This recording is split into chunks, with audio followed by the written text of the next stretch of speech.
اور ہماری پوری تاریخ میں سب سے زیادہ اسی سے ہم نے غفلت برتی ہے.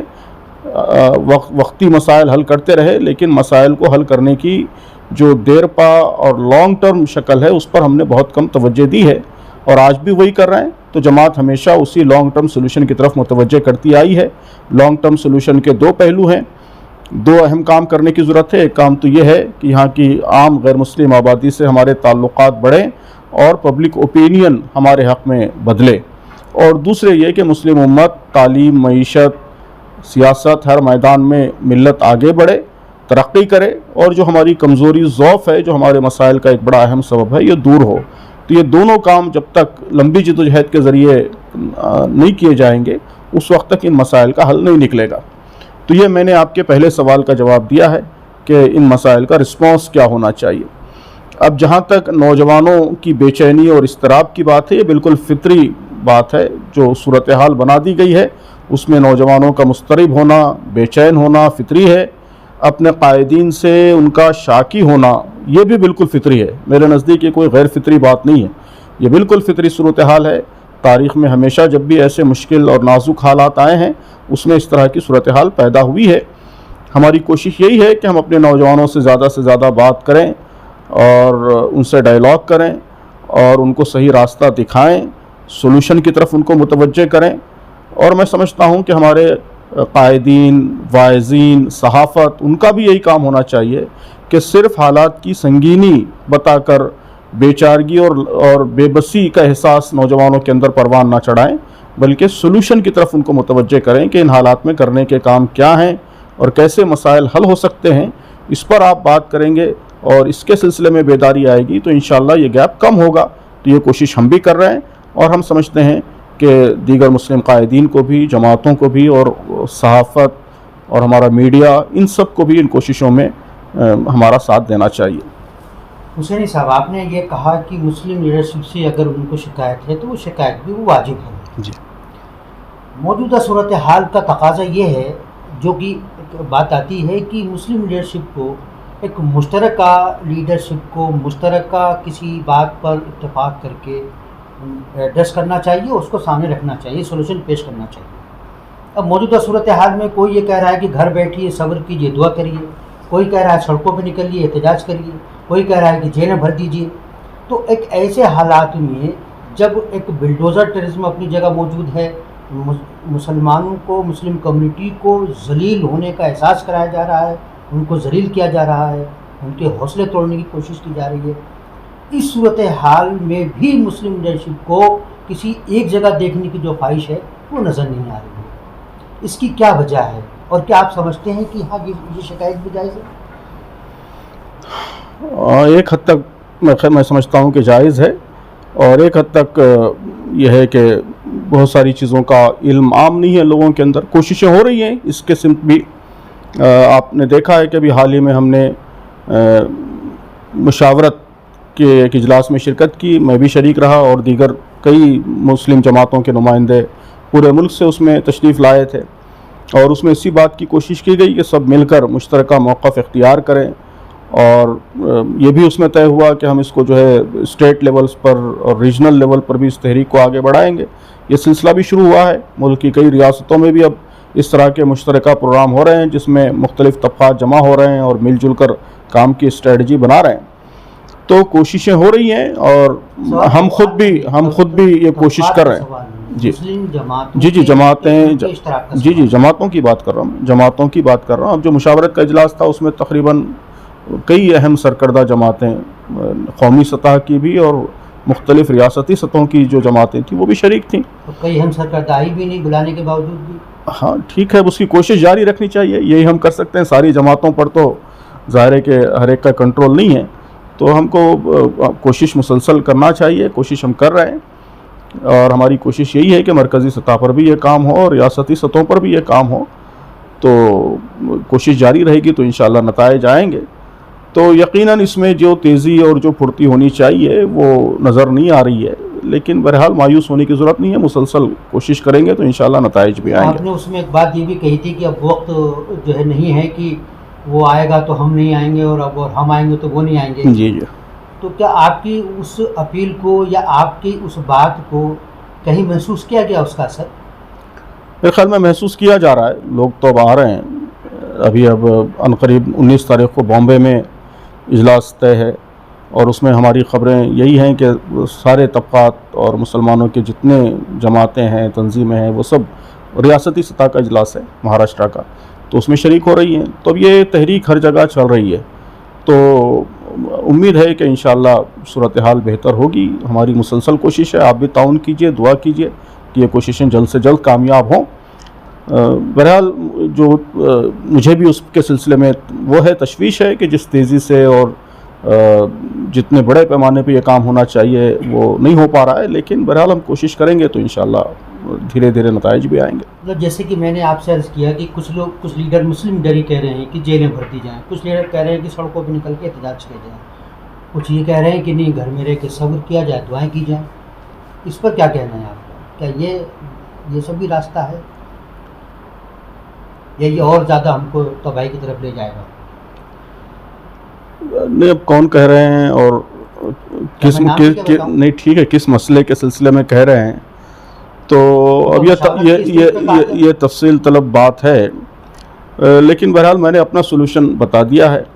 ہمارے خیال میں جو ہے یہ نئی نوعیت کا مسئلہ ہے، پیچیدہ مسئلہ ہے، اس کا سولوشن اتنا سمپلسٹک اور بہت ہی سادہ نہیں ہوگا کہ ہر مسئلے پہ آپ باہر نکل جائیں، احتجاج کر لیں تو مسئلہ حل ہو جائے گا. ایسا نہیں ہوگا، یہ پیچیدہ مسئلہ ہے، اس کا حل بھی پیچیدہ ہوگا اور غور و فکر کا تقاضا کرے گا. بہت سے انوویٹو طریقے آپ کو اس کے لیے اختیار کرنے پڑیں گے، اور وہ انوویٹو طریقے شارٹ ٹرم سولوشن سے متعلق بھی ہوں گے اور لانگ ٹرم سولوشن سے متعلق بھی ہوں گے.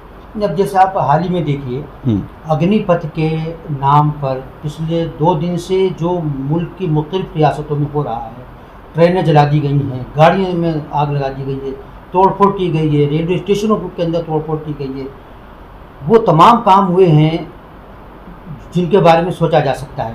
لیکن ایک طرف آپ جو پتھر چلا رہا ہے، جو کہا جا رہا ہے کہ پتھر چلا ہے، اس کو ڈائریکٹ گولی ماری جاتی ہے، تھانوں میں بند کر کے پٹائیاں کی جاتی ہیں، سنگین دھارائیں لگائی جاتی ہیں، اور دوسری طرف جب یہ ایک ننگا ناچ کیا جا رہا ہے، ہاتھوں میں ڈنڈے لے کر اور طرح طرح کی چیزیں لے کر سب کچھ ہو رہا ہے، ان کے بارے میں کیا رویہ ہے؟ اس سے بھی تو احساس اجنبیت پیدا ہوتا ہے. نہیں، بالکل صحیح ہے یہ بات. ظاہر ہے میں تو یہ کہہ رہا ہوں کہ اب اس وقت جو لوگ حکومت پر ہیں تو انہوں نے ایسی فضا پیدا کر دی ہے کہ وہ سمجھتے ہیں کہ سماج کو بانٹ کر اور سماج کو پولرائز کر کے ہی وہ حکومت پر رہ سکتے ہیں. ان کی سیاست سماج کی تقسیم کی بنیادوں پر کھڑی ہے، تو وہ ملک کے کچھ طبقات کو، مسلمانوں کو باقی لوگوں کا دشمن بنا کر پیش کرنا چاہتے ہیں. اب ظاہر ہے کہ جو مثال آپ نے دی ہے اس سے بات واضح ہو جاتی ہے کہ ملک میں احتجاج کوئی نئی بات نہیں ہے. اس سے پہلے بھی ہمیشہ احتجاج ہوتے رہے ہیں، اور بلکہ ہر ملک میں ہوتے ہیں، دنیا کی ہر جمہوری معاشرے میں احتجاج ہوتے ہیں. لیکن احتجاج کو آپ ہمدردی کے ساتھ ڈیل کرتے ہیں، مسائل سنتے ہیں، اور جو احتجاج کرنے والے ہیں ان کے غم و غصے کو پیسیفائی کرنے کی، شانت کرنے کی کوشش کرتے ہیں. یہ دنیا میں ہر حکومت کا معقول رویہ ہوتا ہے. لیکن جب مسلمان کسی مسئلے پر اپنے غیظ و غضب کا اظہار کرتے ہیں تو میڈیا، خاص طور پر میڈیا کا ایک بڑا حصہ، وہ ایسی تصویر بنا دیتا ہے گویا کوئی ملک کے دشمن آ گئے ہیں اور دشمنوں کے جیسا ان کے ساتھ سلوک کیا جانا چاہیے.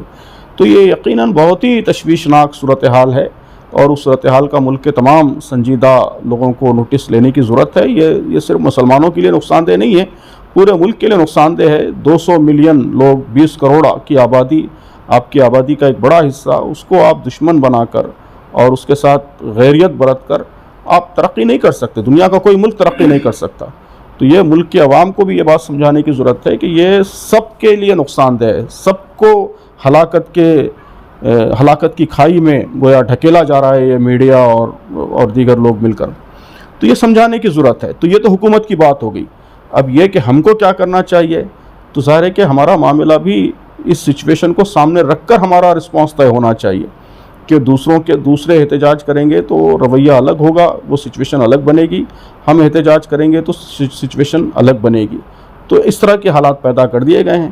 اب ان حالات میں جو ہم رسپانس کریں گے وہ اس سچویشن کو پیش نظر رکھ کر، اس حقیقت کو سامنے رکھ کر ہم اپنا رسپانس متعین کریں گے. یہ اصل بات ہے جس کو سمجھنے کی ضرورت ہے. اچھا، مسلم لیڈرشپ کے حوالے سے پرسیپشن جو ہے پایا جاتا ہے.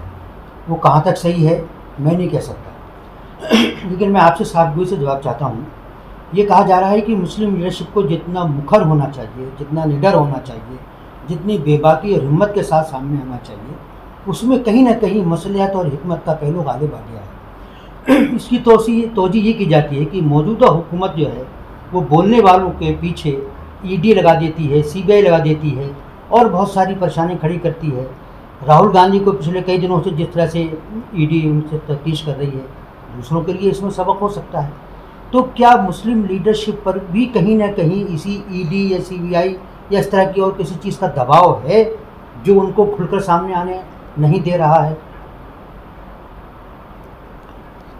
بہرحال میں پوری مسلم لیڈرشپ کی ترجمانی تو نہیں کر سکتا، وہ تو آپ مختلف لوگوں سے سوال کیجئے، لیکن میں جماعت اسلامی ہند کا خاتم ہوں تو جماعت اسلامی ہند کے حوالے سے بات کر سکتا ہوں کہ تحریک اسلامی تو جرأت اور بے باکی کا استعارہ ہے، اور ہمارا پیغام ہمارا اسٹینڈ وہ ہمیشہ اصولوں کی بنیاد پر رہتا ہے کہ جس چیز کو صحیح سمجھتے ہیں اس کو بولنے میں بھی کوئی باک نہیں ہوتا، اور جس چیز کو ہم درست نہیں سمجھتے وہ چاہے کتنا ہی دباؤ ملت کی طرف سے آئے یا کہیں سے بھی آئے، اس دباؤ کو ہم قبول نہیں کرتے. تو یہ پرنسپلڈ اسٹینڈ ہوتا ہے، اور الحمدللہ اس کا ہم نے لحاظ رکھا ہے. ہر مسئلے پہ ہم نے پوری وضاحت کے ساتھ اور بغیر کسی لاگ لپیٹ کے اپنی بات پیش کی ہے، اپنے بیانات کے ذریعے اور اپنے اسٹیٹمنٹس کے ذریعے، اور جو بھی ممکنہ ذرائع ہوتے ہیں ان ذرائع کو استعمال کرتے ہوئے اپنی بات ہم نے پیش کی ہے. تو میں کم از کم جماعت اسلامی ہند کے حوالے سے یہ کہہ سکتا ہوں کہ الحمدللہ کسی دباؤ کے بغیر ہم جو صحیح بات ہے اس کو پیش کرنے کی کوشش کرتے ہیں. البتہ خود ملت کا کیا مفاد ہے، اسلام کا کیا مفاد ہے اور پورے سماج کا کیا مفاد ہے، اس کو تو آپ کو پیش نظر رکھنا پڑتا ہے. یہ ضروری ہے، ظاہر ہے کہ اسی کے لیے ہم کام کر رہے ہیں، تو اس کو پیش نظر رکھتے ہوئے اپنا بیان، اپنا موقف آپ کو تشکیل دینا پڑتا ہے. تو ملت کا مفاد، ملک کا مفاد، پورے سماج کا مفاد، یہ تو ضرور پیش نظر رکھا جاتا ہے، لیکن حق گوئی کے معاملے میں کسی دباؤ کے ہم شکار نہ ہوں، اس کی ہمیشہ کوشش رہتی ہے.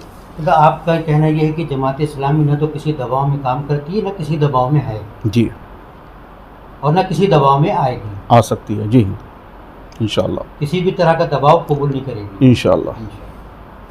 ایک چیز جو ایک سامنے آ رہی ہے وہ یہ ہے کہ ابھی مشاورت کے ہی اجلاس کا آپ نے تذکرہ کیا، وہاں ایک بات یہ آئی تھی کہ ہم اب سرکار سے ڈائلاگ کریں گے، وزیر اعظم سے کریں، صدر جمہوریہ سے کریں، یا جو بھی مقتدر شخصیات ہیں. جی، ایک اصولی فیصلہ کیا گیا. کیا اس سلسلے میں 1 مہینہ ہو گیا ہے، کوئی پیش رفت ہوئی ہے؟ سرکار سے آپ نے ایک طرف قدم بڑھایا ہے، اگر بڑھایا ہے تو ادھر سے کوئی رسپانس آیا ہے؟ بہرحال وہ مشاورت کے اجلاس سے پہلے ہی کوششیں شروع ہو چکی تھیں، اور خطوط گئے ہیں، صدر جمہوریہ کو بھی خطوط گئے ہیں، وزیر اعظم کو بھی خطوط گئے ہیں، وزیر داخلہ کو بھی گئے ہیں، اور اس میں ہم نے یہی کہا ہے کہ ہم ملنا چاہتے ہیں اور جو مسائل درپیش ہیں اور حکومت کے جو غلط رویے ہیں اس کی بات رکھنا چاہتے ہیں. لیکن ایسا محسوس ہوتا ہے کہ حکومتیں بھی جو ہے وہ اس موڈ میں نہیں ہیں کہ وہ بات چیت کریں، ڈائلاگ کریں. ظاہر ہے کہ اگر آپ کی سیاست کی بنیاد ہی تفریق ہو اور پولرائزیشن ہو تو پھر وہ ڈائلاگ بات چیت کے لیے کیوں آمادہ ہوں گے؟ تو ہماری کوشش تو آئندہ بھی رہے گی. ظاہر ہے کہ اس وقت جو بھی حکمران ہیں ان تک اپنی بات پہنچانا اور ان کو ان کی غلطیوں پر متوجہ کرنا یہ ہماری ذمہ داری ہے، اور اس ذمہ داری کو ادا کرنے کے لیے ہمیشہ ہم کوشش کرتے رہیں گے. کیونکہ حکومت کی بے توجہی کی وجہ یہ تو نہیں ہے کہ سیاسی اور سماجی طور پر جس طرح سے مسلمانوں کو اور مسلم لیڈرشپ کو ارریلیونٹ کر دیا ہے حکمراں جماعت نے اور اس کی پالیسیوں نے، اب ان کو آپ سے ڈائلاگ کرنے کی کوئی ضرورت ہی محسوس نہیں ہوتی، تو کیوں وہ آپ سے بات کریں گے؟ ہاں وہ بھی میں نے بات کہی ہے کہ جو سچویشن بنا دی گئی ہے وہ اس طرح کی ہے کہ سیاسی کامیابی کے لیے مسلمانوں کو الگ تھلگ کرنا یا مسلمانوں سے الگ تھلگ رہنا یا سماج کو بانٹ دینا، سماج کو پولرائز کرنا یہ ضروری سمجھا جا رہا ہے. تو جیسے الیکشن قریب آتے ہیں پولرائزیشن کی کوششیں بہت تیز ہو جاتی ہیں. اب کئی سالوں سے دیکھ رہے ہیں مسلسل کہ الیکشن جیسے ہی قریب آتے ہیں پولرائزیشن کی کوششیں تیز ہو جاتی ہیں. پورے الیکشنز میں ڈیولپمنٹ کا ایجنڈا وہ بالکل غائب رہتا ہے, اور اسی طرح کے جذباتی ایشوز اور تفریق پیدا کرنے والے مسائل, سماج کو پولرائز کرنے والے مسائل وہ ڈومینیٹ ہو جاتے ہیں. تو یہ بڑی بدقسمتی کی بات ہے کہ ہمارے ملک کی سیاست نے ایک ایسا رخ اختیار کیا ہے کہ چند سیاسی پارٹیاں سماج کے ایک بڑے طبقے کو بالکل الگ تھلگ کرنے ہی میں اپنی سیاسی کامیابی کا راز پوشیدہ سمجھتی ہیں. تو یہ سچویشن بھی بہت نقصان دہ سچویشن ہے, لیکن بہرحال اب اس وقت حقیقت ہے. آپ نے میڈیا کے حوالے سے ایک بات کہی تھی کہ میڈیا بے لگام ہو گیا ہے, اس معاشرے کے اندر بے چینی, انتشار اور نفرت پیدا کر رہا ہے. نوپور شرما کا قضیہ بھی اسی میڈیا کی ڈبیٹ سے ہی نکل کر سامنے آیا ہے. تو اب سوال یہ پیدا ہوتا ہے کہ اگر میڈیا بے لگام ہے, وہ نفرت پھیلا رہا ہے, تو پھر اس کا علاج کیا ہے؟ ہم کس طرح سے اس کو جو ہے, یا تو ظاہر ہم کنٹرول نہیں کر سکتے, لیکن اس میڈیا, آپ جیسے کہا گیا کہ ڈبیٹ میں نہ جائیں مسلمان, ٹھیک ہے نہ جائیں, لیکن کیا نہ جانے سے مسئلے حل ہو جائیں گے؟ کوئی اس کا متبادل بھی تو پیش کرنا چاہیے کہ ہم پھر کیا کریں. اب ظاہر ہے کہ اس کے لیے کئی محاذوں پہ کام کرنا ہوگا.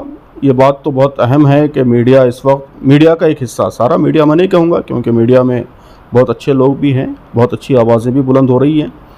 مین اسٹریم میڈیا کا ایک حصہ بھی بہت اچھا رول پلے کر رہا ہے, اور سوشل میڈیا کا ایک بڑا حصہ, ڈیجیٹل میڈیا کا ایک بڑا حصہ بھی بڑا پازیٹیو رول پلے کر رہا ہے. لیکن مین اسٹریم میڈیا کا بڑا حصہ, ایک ڈومیننٹ پارٹ, اس کا رول بہت ہی منفی, بہت نگیٹو, بہت ڈسٹرکٹیو اور ملک کو شدید نقصان پہنچانے والا. اس سے آگے بڑھ کر میں کہوں گا کہ اینٹی نیشنل رویہ ہے, کہ وہ ملک کے ہی مختلف گروہوں کو, ملک کے شہریوں کو آپس میں ایک دوسرے سے نفرت کرنے کا ماحول پیدا کرنے کی کوشش کر رہے ہیں. اس سے بڑھ کر ڈسٹرکشن اور کچھ نہیں ہو سکتا.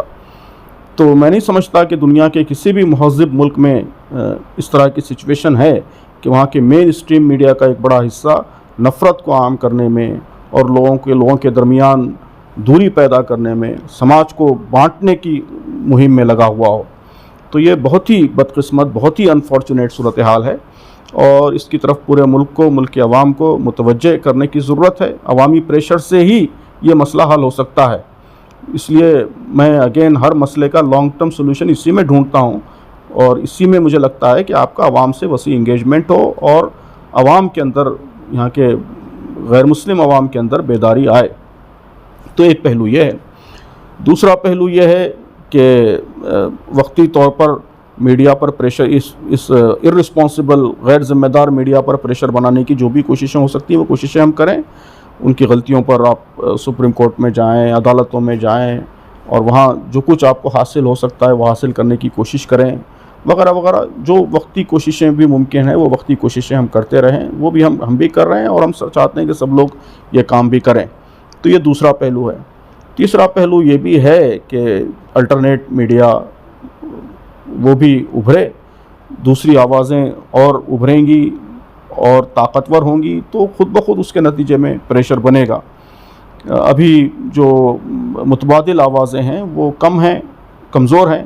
یہ آوازیں اور ہوں گی اور طاقتور ہوں گی, تو اس کے نتیجے میں بھی پریشر بنے گا. تو یہ ان سارے محاذوں پر کام میرے خیال میں ضروری ہے. نوپور شرما کے تعلق سے کچھ لوگ یہ کہہ رہے ہیں کہ انہوں نے معافی مانگی, اور اسلام میں معافی کی بڑی اہمیت ہے. کوئی کتنا بڑا کچھ کرے, اس کو معاف کر دیا تو پھر وہ ہو گئی. تو اب اس کی گرفتاری کا مطالبہ نہیں کرنا چاہیے. جماعت اسلامی کیا سوچتی ہے؟ دیکھیے, قانون کی فنکشننگ الگ ہوتی ہے. اب اللہ تعالیٰ معاف کرنے والا ہے, تو وہ بندہ اگر صدق دل سے کر رہا ہے نہیں کر رہا ہے, دل کا حال اللہ جانتا ہے, اللہ تعالیٰ معاف کر سکتا ہے. لیکن قانون جو ہے وہ اس بنیاد پہ آپریٹ نہیں کرتا ہے. اگر معافی مانگنے سے آپ کے جرائم معاف ہو جائیں گے تو پھر دنیا میں کسی جیل خانے کی ضرورت ہی نہیں ہے, کسی عدالتی نظام کی ضرورت ہی نہیں ہے. ہر مجرم جرم کرنے کے بعد معافی مانگ لے گا, کون سزا کاٹنے جائے گا؟ ہر مجرم مانگے گا معافی. تو دنیا کے سارے جیل خانے بند کر دیجئے, ساری عدالتیں بند کر دیجئے.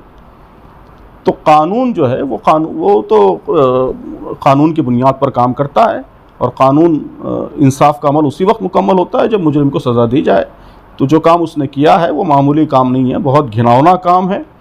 کروڑوں انسانوں کے جذبات کو اس نے مجروح کیا ہے، ہندوستان کی تصویر پوری دنیا میں بگاڑی ہے، اور یہ ہمارے ملک میں ایک بالکل نئی لعنت ہے جو امپورٹ کی گئی ہے۔ یہاں ہندو مسلم ٹکراؤ، فسادات، یہ سب ہوتا رہا ہے ماضی میں بھی، لیکن مذہبی شخصیات کا ہمیشہ احترام کیا جاتا رہا ہے۔ ایسے واقعات بہت ریئر ہیں ہمارے ملک میں کہ مذہبی شخصیات کے سلسلے میں کوئی بدتمیزی کی گئی ہو۔ تو یہ تو یورپ کی لعنت ہے جو ہمارے ملک میں امپورٹ کرنے کی کوشش کی جا رہی ہے۔ تو ہمارے ملک کی تہذیب اور یہاں کی روایات سے بالکل ہٹ کر ایک بہت ہی غلط لعنت، اور جس طرح کا ملک ہے ہمارا ملٹی کلچرل، اس میں یہ لعنت بہت ہی تباہ کن ہے، ایک بارود کا ڈھیر ہے جو یہاں پہ امپورٹ کرنے کی کوشش کی جا رہی ہے۔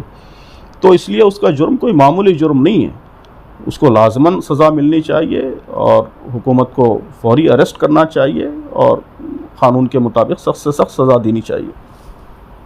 نہ صرف نپور شرما کو بلکہ ان میڈیا ہاؤسز کو، ان کے ذمہ داران کو بھی انصاف کے دائرے میں لانا چاہیے۔